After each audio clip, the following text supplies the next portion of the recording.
रामपुर नाम का एक छोटा सा गांव था। उसी गांव में रामलाल नाम का एक मेहनती और ईमानदार आदमी अपनी पत्नी शांति और दो बच्चों, बेटा शामू और बेटी छकुली के साथ रहता था। रामलाल और शांति ठेले पर समोसे बेचकर अपना घर चलाते थे। पैसे कम थे लेकिन दिल बड़ा था। गांव का सरपंच बहुत धनी था। उसके दो बच्चे थे, बेटा सचिन और बेटी रानी। सचिन और शामू एक दूसरे के बहुत अच्छे दोस्त थे। दोनों एक साथ पढ़ते, खेलते और यहाँ तक कि एक ही प्लेट में खाना भी खा लेते थे। उनकी दोस्ती की मिसाल पूरे गांव में दी जाती थी। लेकिन छकुली और रानी की बिल्कुल नहीं बनती। हमेशा छोटी छोटी बातों पर झगड़ा। धीरे धीरे उनकी लड़ाइयों का असर सचिन और शामू की दोस्ती पर भी पड़ने लगा। दोनों में अनबन होने लगी। एक दिन सरपंच, तुम्हारे बच्चों ने मेरी बेटी को कुछ कहा तो तुम्हें इस गांव से निकाल दूंगा। रामलाल चुप रहा, लेकिन उसके दिल को बहुत चोट पहुंची। घर जाकर उसने शामू से कहा, हम गरीब है बेटा, पर किसी से कम नहीं। मेहनत करो और हो एक दिन बड़ी गाड़ी में घूमकर इन्हीं को दिखाना गरीब की ताकत क्या होती है। मेहनत और सफलता। साल बीतते गए। शामू और छकुली दोनों ने तेजी से पढ़ाई की। वे अच्छी नौकरी में लग गए। अब उनकी लाखों की कमाई होने लगी।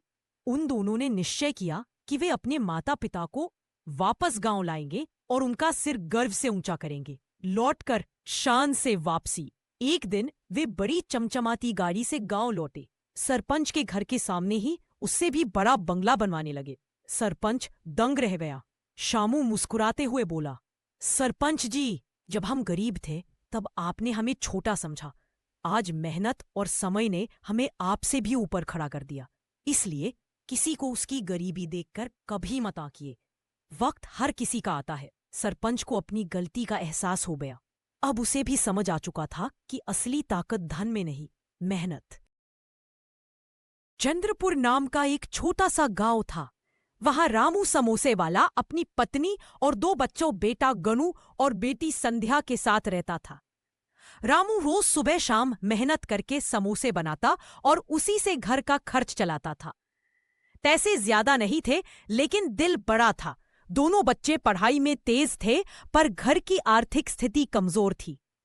एक दिन स्कूल में प्रोजेक्ट की घोषणा हुई। गनू और संध्या जब स्कूल से घर आए तो दौड़ते हुए बोले, पापा जी, स्कूल में प्रोजेक्ट है, सामान लाने के लिए पैसे चाहिए।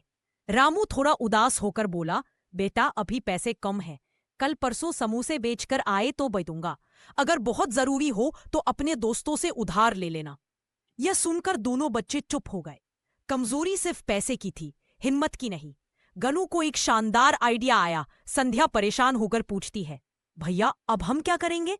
गनू ने थोड़ी देर सोचा और बोला, रुक, मेरे दिमाग में कुछ आया है। वह अपनी पुरानी कॉपी और कुछ कागज निकालकर पतंगे बनाने लगा। संध्या हैरान, भैया पतंग क्यों? गनू मुस्कुराया,